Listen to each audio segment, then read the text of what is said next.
the green screen tool in Instagram Edits app, then it's pretty simple process. So here's how you can use green screen using Edits app. Start by heading over to Application Edits.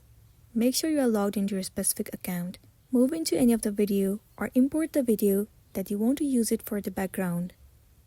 Once you have imported the background video, now if you want to use the green screen feature, then first of all click on the video. Swipe left the menus and you'll see the option of green screen. Click on it.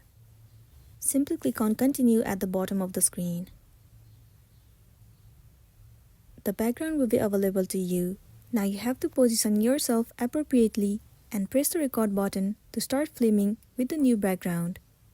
The video will start to record like this. Once you are done recording the video, you can add text, stickers, or other effects before sharing your reel. And this is how you can easily use green screen feature. If it helped you, give it a like and please check out our next tutorial. Thank you.